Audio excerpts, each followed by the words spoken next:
நீங்க என்னதான் 5000 கொடுத்தாலும், கூடுதலா 2000 கொடுத்தாலும், அதெல்லாம் தேர்தல்ல எடுபடாது. ஆனானப்பட்ட கலைஞராலே 2வது முறை ஆட்சி அமைக்க முடியல. உங்களால முடியாதுன்னு அடித்து சொல்றாரு. அவருக்கு தெரியல ஒரு விஷயம்.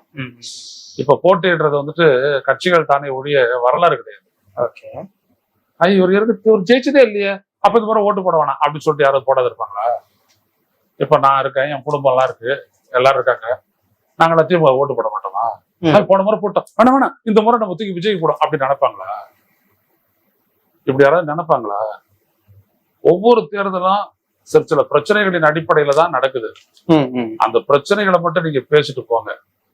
இது வரலாறு அப்படி கிடையாது. நான் 77 இதெல்லாம் சொல்லிட்டு இருக்காதீங்க. 49 இதெல்லாம் இப்ப கிடையாது. 49 சொல்றதுக்கு நீங்க அண்ணாவும் கிடையாது, 77 பத்தி பேசுறதுக்கு நீங்க எம்ஜிஆரும் கிடையாது. நீங்க விஜய் திடீர்னு உள்ள வந்திருக்கிறீங்க. 10 நாளைக்கு 15 நாளைக்கு 20 நாளைக்கு ஒரு முறை வந்து பேசுறீங்க.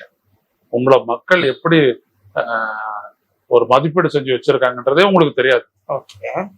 நீங்களா தன்னிச்சையா ஒரு ஸ்கிரிப்டை வச்சுக்கிட்டு நீங்க பேசுறீங்க. அவ்வளவுதானே ஒழிய வேற எதுவுமே இல்லை. இன்னைக்கு பாத்தீங்கன்னா முதல் பிட்டு விவசாயி பிட்டு பாத்தீங்கல்ல, ஆரம்பத்துல பேசிட்டோடனே உடனே போறாரு, அந்த பேடு கிட்ட போறாரு. விஜய் வாழ்க்கையே உணர்ந்து வாழணும், அப்பதான் உங்களுக்கு தெரியும் விவசாயம் என்ன விவசாயம் என்ன அப்படின்றது. இந்த அரசு விவசாயிகளுக்காக பட்ஜெட் போட்டுச்சு. இப்ப சமீபத்துலதான் 5 ஆண்டு காலத்துல நாங்க விவசாயிகளுக்கு என்னென்ன பண்ணிருக்கோன்றத அவங்க சொல்லியிருக்காங்க. அதை எந்த விவசாய சங்கமும் எதிர்க்கல.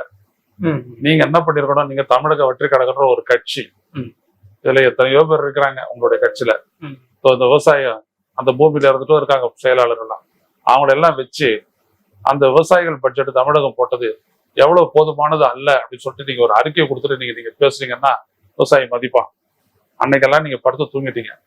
உங்களுக்கும் உங்க கட்சிக்கும் தொடர்பே கிடையாது. இந்த மாதிரி வெளில வரும்போது தான் உங்களுக்கும் உங்க கட்சிக்கும் தொடர்பு. அப்ப நீங்க பேசுறது எப்படி அவங்க எடுத்துக்குவாங்க? பட்ஜெட் போட்டு எவ்வளவு விடயங்களை நிறைவேற்றினவன அவங்க யோசிச்சு பார்ப்பாங்களா? திடீர்னு வந்துட்டு நீங்க விவசாயிக்கு உங்க எதுவுமே செல்லலாம் அப்படின்னு சொல்லிட்டு வார்த்தையை மட்டும் விடக்கூடிய உங்களை எடுத்துக்குவாங்களா? இதே திமுக தான் இரட்டை வேடம் போடுகிறது, விவசாயிகள் மீது குண்டர் சட்டம் போட்டதும் இதே திமுக தான் அப்படின்னு சுட்டி காமிச்சிட்டு. அது ஒரு இடத்துல நடந்தது, திருவண்ணாமலையில நடந்தது. ஆமா, போலீஸ் போட்டது, வித்ட்ரா பண்ணிட்டாங்க. ரைட்டுங்களா? நீங்க எம்ஜிஆர்ன்றீங்களா, அவர் விவசாயிகளுக்கு மேல துப்பாக்கி சூடு நடத்துறது தெரியுமா உங்களுக்கு? மின்சாரம் கேட்டதுக்கு 1 ரூபாய்க்கு 1 யூனிட் மின்சாரம்னு கேட்டதுக்கு துப்பாக்கியார சுட்டு 13-15 பேரை கொண்டது தெரியுமா உங்களுக்கு? விஜய்க்கு தெரியுமான்னு கேக்குறேன். தெரியாது. ஏன்னா விஜய்க்கு வரலாற்று அறிவு கிடையாது.